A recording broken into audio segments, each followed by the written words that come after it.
Hello everyone, welcome back to our channel Jyoti Sangwan math classes. Hope you all are fine. Students, last class के अंदर हमने exercise 8.2 के second question तक complete किया था. आज हम अपना नेक्स्ट थर्ड क्वेश्चन को कंटिन्यू करेंगे और जो स्टेटमेंट रहेगी कुछ इस प्रकार रहेगी. If 10a plus b is equals to √3 and 10a minus b is 1/√3 और जो a प्लस बी है यानी कि दोनों एंगल्स का जो सम होगा वो 0 से लेकर के 90 के बीच में होगा, लेस देन इक्वल्स टू है 90, यानी कि 90 के इक्वल भी हो सकता है दोनों का सम और इससे लेस भी हो सकता है.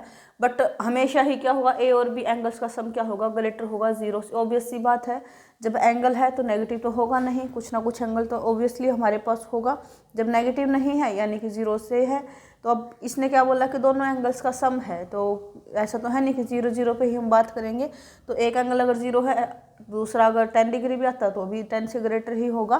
दैट मीन्स इस कंडीशन का कुछ ज़्यादा इंपॉर्टेंस नहीं है, बट आपको पता होना चाहिए कि ये कंडीशन है एग्जैक्टली क्या ये कहना चाहता है.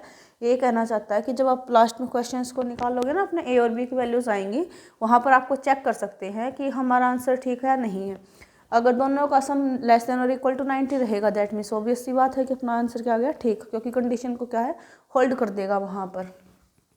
ए ग्रेटर है बी से, ये भी बता दिया है. ऐसा नहीं है कि दोनों इक्वल ही हैं, इसने बता दिया क्या कि जो ए एंगल आएगा वो बी से बड़ा आएगा. ए ग्रेटर है बी से, यानी कि ए की वैल्यू क्या आएगी, बी से ज़्यादा आएगी. फाइंड ए एंड बी, हमें क्या करना है, ए और बी की वैल्यूज़ को फाइंड आउट करना है. तो मेन अपना जो फोकस रहेगा क्या रहेगा, ए और बी की वैल्यूज़ को फाइंड आउट करना यहाँ से. तो फर्स्ट ऑफ ऑल हमारे पास जो दे रखा है उसी को राइट करेंगे. क्या है given, 10a plus B is √3 और क्या है 10a माइनस बी इज क्या है 1/√3. ठीक है, ये हमें अपने माइंड के अंदर रखना ही है कि ए क्या आना चाहिए, बड़ा आना चाहिए बी से. अगर नहीं आता है दैट मीन्स कहीं ना कहीं हमारी मिस्टेक हो गई है, उसको जा करके रिचेक करेंगे हम अपना. तो यहाँ से देखो क्या है, 10 है और इधर क्या है, √3 है, यानी कि 10 के अंदर ही हमें सारे अपने टी रेशियोज़ को लगाना है. तो क्या करेंगे, हम चेक करेंगे कि 10 की किस एंगल के ऊपर वैल्यू क्या होती है, √3 होती है. तो कितने पे होती है, 10 60 डिग्री कितना होता है, √3. यानी कि जो 10a प्लस बी है इसको हम क्या लिख सकते हैं, 10 60 डिग्री, क्योंकि √3 की वैल्यू क्या होती है, टेंजेंट 60 डिग्री होती है. क्या √3 होती है टेंजेंट 60 डिग्री. ठीक है, तो √3 की जगह पे हमने क्या रिप्लेस किया, 10 60 डिग्री. तो इससे क्या हुआ कि इधर भी 10 में इक्वेशन है तो इधर भी क्या हो गई, टेंजेंट के अंदर ही हो गई है.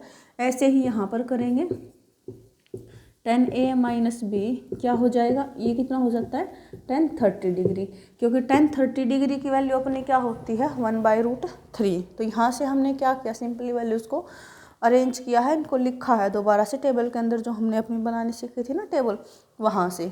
तो यहाँ से हम देखो क्या करेंगे, 10a plus B equals to 10 60, यानी कि ये भी 10 के अंदर है, ये भी 10 के अंदर है. दैट मीन्स जब दोनों चीज़ें इक्वल हैं तो इनका एंगल भी इक्वल रहे होंगे, तभी जाके सेम रही होगी. जब ये यूनिट इस यूनिट के इक्वल है तो ये तो देखो 10 है इक्वल ही है. बच गया क्या, a प्लस बी क्या होगा अपना 60 होगा, तब जा कर के क्या होंगे, इक्वल होंगे ये, क्योंकि इक्वालिटी का साइन है, इक्वल हैं ये. इक्वल है तो कंडीशन है क्या है, कब है, जब ना थीटा इक्वल है, यानी कि हम क्या कह सकते हैं कि a प्लस बी क्या होगा, 60 डिग्री होगा. ठीक है, ऐसे ही यहाँ से हम क्या बोल सकते हैं कि a माइनस बी कितना होगा, 30 डिग्री होगा. अब थोड़ा सा अगर हम गौर से देखें यहाँ पर, तो एक इक्वेशन ये है और एक इक्वेशन ये है, इसको हम डाल देंगे फर्स्ट, इसको हम डाल देंगे सेकंड. अगर हम चेक करें थोड़ा सा यहाँ पर, जो हमने क्वाड्रेटिक इक्वेशंस वगैरह किया था, पेयर ऑफ लीनियर इक्वेशन भी किया था, उसके अंदर क्या था कि 2 इक्वेशंस होते थे, 2 ही वेरिएबल्स होते थे. तो उसको हम बहुत सारे मेथड्स के साथ सोल्व करते थे, है ना, एलिमिनेशन, सब्सटीट्यूशन, क्रॉस मल्टीप्लाई, बहुत सारे लगाते थे, परफेक्ट स्क्वायर का भी किया था हमने. तो यहाँ पर भी क्या है, 2 इक्वेशंस हैं और 2 ही वेरिएबल्स है. वेरिएबल्स मतलब क्या, ए और बी. ठीक है, और 2 ही इक्वेशन है. तो इसको हम किससे करेंगे, एलिमिनेशन लगा लेते हैं. तो a plus B is equal to 60 degree है. ठीक है, और ये क्या है, a माइनस बी 30 डिग्री है. ठीक है, क्या कर रहे हैं हम, इनको सोल्व कर रहे हैं बाई एलिमिनेशन मेथड. ठीक है, ओके। तो हम क्या करेंगे, वो सोल्व करेंगे किससे, एलिमिनेशन मेथड के साथ।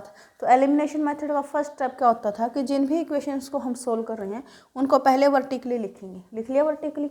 उसके बाद हम क्या करते थे, एक वेरिएबल के कोफिशिएंट्स को सेम करते थे, यानी कि जो उसके मल्टीप्लाई में है वेरिएबल के उनको सेम बनाते थे। अब यहाँ पर देखो पहले ही क्या है, ए का भी सेम है और बी का भी सेम है, एज योर चॉइस जिसका आप कंसिडर करना चाहो।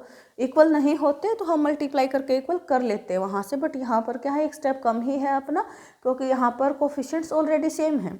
तो हम क्या करते थे, उसके बाद सेम करने के बाद साइन चेंज करते थे, यानी कि माइनस करते थे। बट थोड़ा सा यहाँ पर देखें ध्यान से, तो ये पहले ही चेंज है, ये प्लस है ये माइनस है सॉरी, यानी कि पहले ही चेंज है साइन, तो हमें साइन चेंज करने की भी नीड नहीं है यहाँ से। तो क्या किया, प्लस बी से माइनस बी को कट किया। ये क्या है, ए यानी कि कितना हो गया 2a, क्योंकि जब a के सामने कोई साइन नहीं है दैट मीन्स क्या, ये पॉजिटिव है, प्लस का साइन है। तो a प्लस ए क्या हो गया 2a। ऐसे इधर कितना हो गया 60 + 30 यानी कि 90 डिग्री हो गया। अब हमें 2a की वैल्यू नहीं निकालनी, क्या निकालनी, फाइंड a की वैल्यू निकालनी है।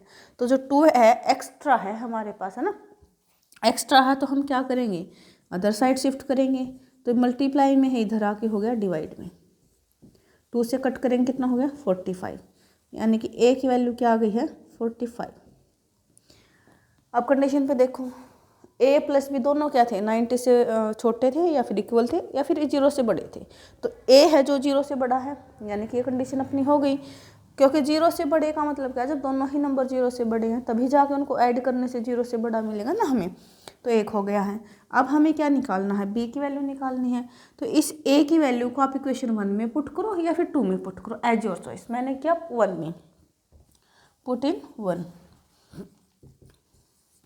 ठीक है। तो क्या मिलेगा, a की जगह पर हो गया 45 degree plus b is equal to क्या है 60 डिग्री, ठीक है। अब b निकालना है, तो 45 क्या है, एक्स्ट्रा है हमारे पास, एक्स्ट्रा है तो क्या करेंगे, अदर साइड शिफ्ट करेंगे। तो b क्या हो जाएगा 60 डिग्री माइनस 45 डिग्री, यानी कि कितना हो गया 15 डिग्री।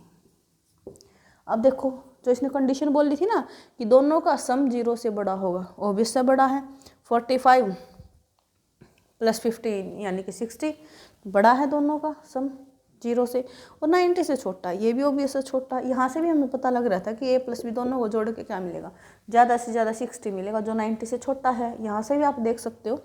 तो b कितना हो गया 15 डिग्री हो गया है। अब इसने क्या बोला था नेक्स्ट लाइन में, a इज़ ग्रेटर b। अब चेक करो, क्या अपना a बढ़ाया है b से, a है 45 b है 15, यस a ग्रेटर है b से, यानी कि सभी कंडीशंस को होल्ड होता है।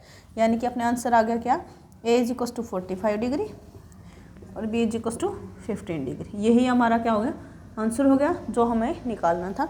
आई होप कि आपको क्वेश्चन आसान भी लगा होगा, समझ भी आया होगा। किसी बच्चे को कोई भी डाउट रहता है तो प्लीज़ कमेंट सेक्शन में कमेंट करें। वीडियो अच्छी लगी है तो लाइक करें, अपने फ्रेंड्स के साथ ज़्यादा से ज़्यादा शेयर करें और कोई बच्चा अगर फर्स्ट टाइम चैनल के साथ जुड़ता है तो प्लीज़ सब्सक्राइब करें चैनल को। और आज की जो क्लास रहेगी वो अपनी क्या है 8.2 एक्सरसाइज यहाँ पर कंप्लीट भी हो गई है। नेक्स्ट क्लास के अंदर हम अपनी एक्सरसाइज 8.3 को कंटिन्यू करेंगे। Thank you students.